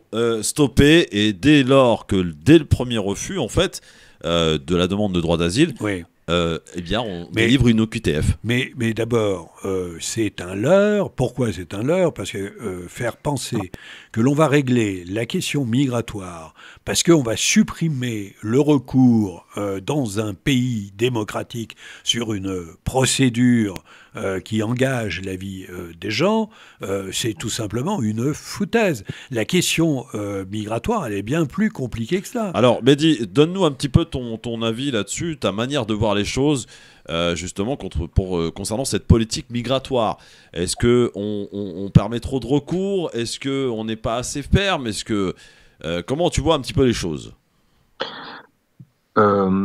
Lorsque l'on est sans papier en France, la première chose que l'on fait, en règle générale, c'est faire une demande de droit d'asile. Quel que soit le pays d'origine, parfois on ment sur son pays d'origine pour pouvoir entrer dans le cadre justement du droit d'asile. Ça, c'est un fait vérifiable et que je connais, que voilà, dans ma vie de tous les jours, voilà, j'ai eu à être amené à voir ces cas-là. Aujourd'hui, en fait, moi, la question c'est pas tellement le fait de dire, voilà, si c'est refusé, merci, au revoir. C'est le fait de pouvoir accélérer ces procédures. Pourquoi? Aujourd'hui, est-ce que la France, pas en tant qu'État, mais en tant que nation, peut se permettre d'avoir encore une procédure du droit d'asile qui permette de durer dans le temps et qui permette à des gens qui, in fine, finiront par être expulsés, de rester sur le territoire français? Est-ce que tous les débats que nous avons depuis maintenant 20 ans, toutes les tensions qui se créent au sein de la société, toutes les zones de fracture qui existent, est-ce qu'aujourd'hui, la nation française peut encore se permettre d'avoir ce genre de procédure et de permettre à des gens qui n'ont pas à être sur le territoire français d'y rester très longtemps, sachant que l'OQTF, c'est demander à des gens de partir par leurs propres moyens. Donc, c'est pas un raccompagnement à la conduite. Là, on est autre chose. Alors, donc, les gens restent sur le territoire français au maximum, ce qui est naturel. Hein. Mais pour les étrangers qui sont en situation régulière, je ne vais même pas parler des Français, je vais parler pour les étrangers qui sont en situation régulière et qui, hélas, font les frais de tous ces débats. Parce qu'il y a parfois une confusion dans l'esprit de certains entre les étrangers qui ont le droit, les étrangers qui n'ont pas le droit. Enfin bref, moi, dans l'intérêt des étrangers dès à présent, je pense que pour les gens qui ne cochent pas toutes les cases, il faut que les choses aillent plus vite, tout simplement. Ce n'est pas pour dire non au droit d'asile, mais il faut vraiment clarifier les choses et faire les choses plus vite afin que tout le monde ne se saisisse pas de cet abus de droit qui peut avoir lieu parfois. Alors, pas mal d'arguments là. Quand même. Non, mais la question est très intéressante et posée comme ça. Le problème, le droit d'asile, que l'on aille plus vite, oui, mais il y a toujours un temps incompressible pour que la justice soit de qualité. Le vrai sujet, il est celui de l'éloignement des personnes qui ont été déboutées. Et alors là, on nous dit, mais la France fait mal, elle ne sait pas faire, etc. Et pour une raison très simple, c'est que si je compare avec nos voisins allemands, par exemple, on en parlait tout à l'heure, les Allemands ont une politique beaucoup plus ciblée. L'Allemagne, il faut savoir, par exemple... Le nombre sont choisis en Allemagne. Non, mais attends. Sur le nombre d'OQTF, d'ordonnances et quitter le territoire, qui sont délivrées chaque année, c'est 50 000. Ouais. Le nombre de reconduites, c'est 25 000. Autrement dit, 50%. 50%. Nous avons 120 000 OQTF chaque année. Et le nombre de reconduites? Et le nombre de reconduites, c'est entre 15 et 20 000. Ouais. Et donc, le vrai sujet, il est que aujourd'hui, les services publics dans les préfectures font des OQTF à tout va. Parce que c'est plus simple, parce qu'on ne réfléchit pas 30 secondes. Voilà. Et donc, moi, la question, elle n'est pas que des gens qui n'ont pas été reconnus au droit d'asile. Je rappelle que le taux d'acceptation au droit d'asile, c'est environ 36%. Donc, ce qui veut dire que 64% des personnes qui le demandent, environ 100 000 personnes par an, vont être déboutées. Le vrai problème, il est comment on éloigne. Voilà, c'est ça la vraie question. En sachant qu'un certain nombre de pays, en plus d'origine, ne veulent pas récupérer. Et donc, franchement, quand Darmanin dit je vais délivrer une OQTF dès le départ, d'abord, ça ne tiendra pas juridiquement, et puis, en plus, ça ne résout rien. La question migratoire est une question extraordinairement complexe, sur laquelle il faut travailler, bien évidemment. Moi, je ne suis pas laxiste là-dessus, mais je vais continuer à défendre, évidemment, le droit d'asile. Raccourcir les délais, par contre. Ah, mais les délais, ils ont déjà été raccourcis. Moi, c'est encore long. Mais je vais vous expliquer quelque chose. Je suis juge à la Cour nationale du droit d'asile. Et donc, les dossiers, par exemple, j'y vais demain. Eh bien, demain, je vais avoir 13 dossiers dans la journée. Je commence à 9h et il faut écouter les gens dans la langue de leur pays d'origine, en tout cas qu'ils maîtrisent. Il faut entendre un rapport, etc. C'est extrêmement difficile d'en passer 13.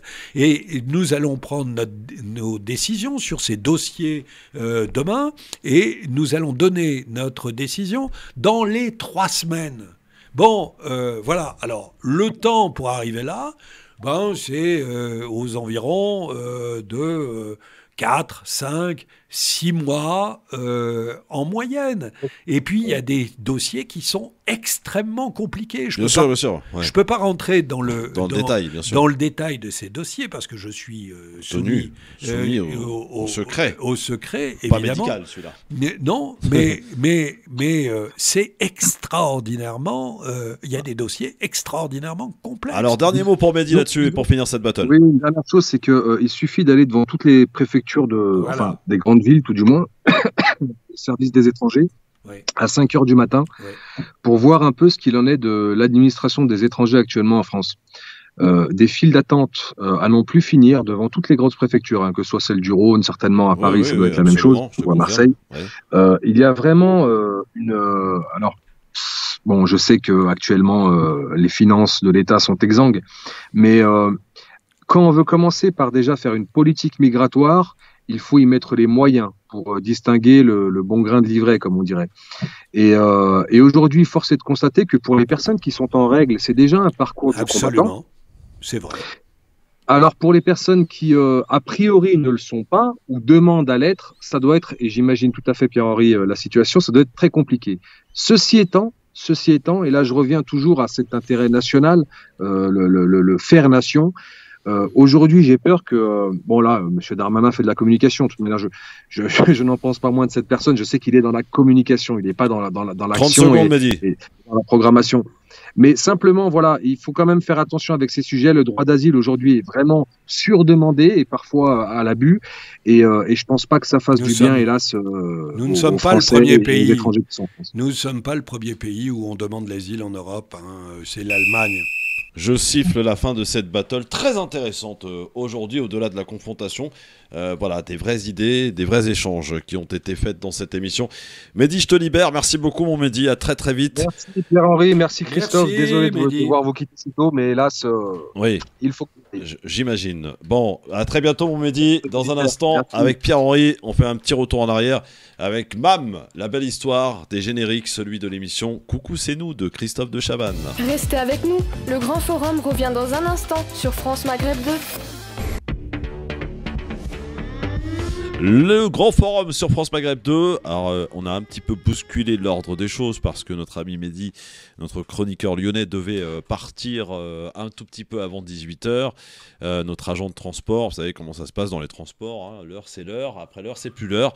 Eh bien, l'occasion d'écouter maintenant MAM pour la belle histoire des génériques. Retour en arrière dans les années 90 avec l'émission Coucou c'est nous, l'histoire de son générique. MAM, c'est à toi. L'histoire des génériques. Coucou c'est nous, 1992-1995. Aujourd'hui, jeudi 22 septembre 2022, nous fêtons un anniversaire, celui d'une émission qui a enchanté toute une génération de téléspectateurs. C'est Coucou c'est nous, lancé sur TF1 le mardi 22 septembre 1992, il y a 30 ans, jour pour jour. Produit et présenté par Christophe de Chavannes, ce dernier sort de 4 belles années en seconde partie de soirée, toujours sur TF1, avec le cultissime Ciel mon mardi, et souhaite accéder au sacro-saint Access Prime Time, 18h45, 20h. Or, à cette époque, l'Access de TF1 est un foudre de guerre. Entre le feuilleton Santa Barbara et le jeu de la rue de la fortune, l'audience casse la baraque.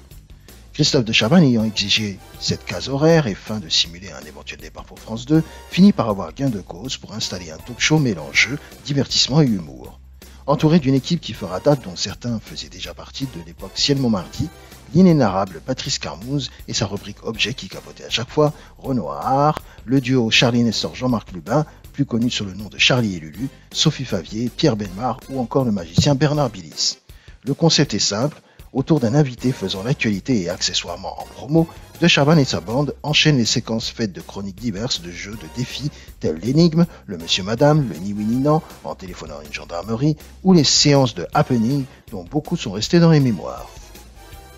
Diffusé sur la une du 22 septembre 1992 au 30 juin 1994, après seulement 2 saisons, Christophe de Chavannes prétextant sa fatigue et sa lassitude pour assurer une quotidienne en direct. Il anime avec la même équipe à la rentrée 1994 tout le tout team le jeudi soir à 20h55, mais le succès d'audience n'est pas au rendez-vous. Le PDG de TF1 de l'époque le qualifiera même d'accident industriel. De retour en access pour une nouvelle version de Coucou c'est nous qui devait s'appeler Coucou nous revoilou, l'émission prendra le nom de Coucou à partir du 30 janvier 1995 et s'arrête en juin, faute d'audience. Le générique à l'image fut de toute beauté, montrant une personne pressée sortant du bureau et se dépêchant de rentrer dans son appartement du 2e étage et d'allumer sa télé.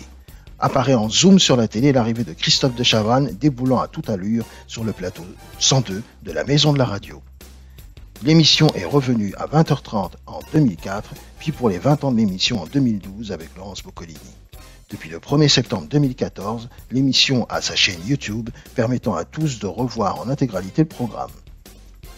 Pour la musique du générique, elle est signée Jean-Marc Pessin, dit Marc Pessin, et je vous propose d'écouter le générique antenne court de Coucou c'est nous, TF1, 1992-1995.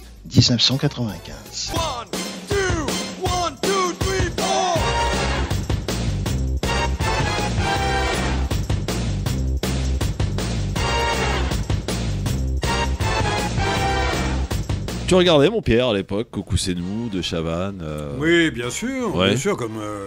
C'était un vrai divertissement. Comme tout le monde, oui. Il y avait de très bonnes émissions, oui. C'était pas la télé d'aujourd'hui, la télé buzz, la télé... voilà. Bah, la télé poubelle. Ouais. Voilà. Et je pense, en disant cela, aux émissions autour d'Hanouna, mais bon, voilà. Il n'y a pas que lui, hein, sincèrement, ça serait lui faire un procès, ce serait faire un mauvais procès. Non, c'est un bon procès. Oui, mais il n'y a pas que lui. Je veux dire, voilà. Ah bah il n'y a pas que lui, non. Il y en a quand même pas mal. Il se dispute la poubelle. Bon, t'aimes pas en tout cas. Non. Voilà. D'ailleurs, si Hanouna t'invite pour son livre, tu y vas? Pour ton livre? Non. Non? Non. Et Pascal Praud, tu y vas? Non. Non plus. Non, j'y vais pas. Je vais pas sur CNews d'abord. Oui, d'accord. Ça, c'est un principe. Ils m'ont déjà beaucoup invité. J'ai toujours dit non. En tout cas, depuis que ça a été repris par Bolloré. Clairement, non.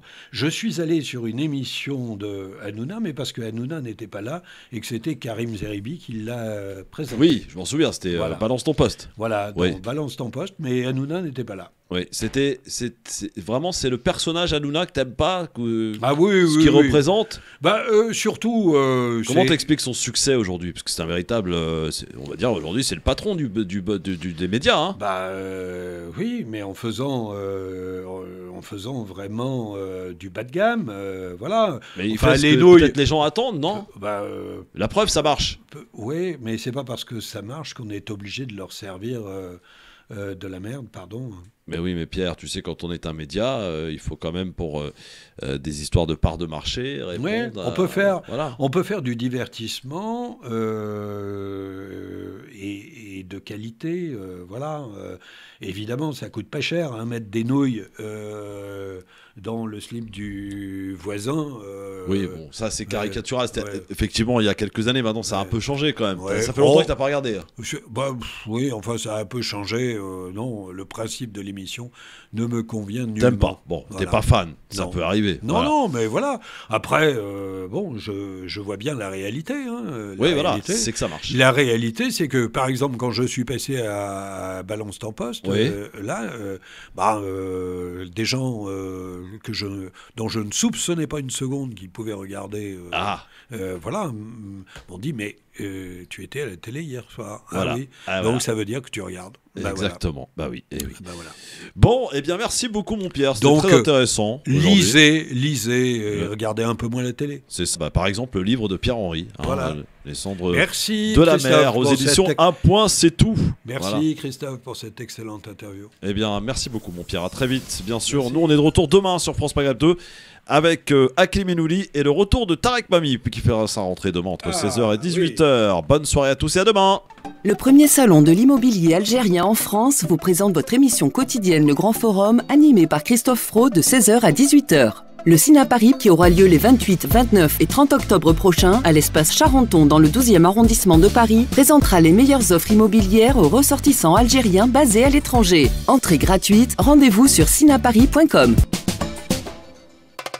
C'était l'émission Le Grand Forum avec Christophe Fraud sur France Maghreb 2. France Maghreb 2. Merci d'écouter France Maghreb 2. Il est pile 18h, c'est l'heure du journal. Dans un instant, Medjed. Bonne soirée à tous et à demain.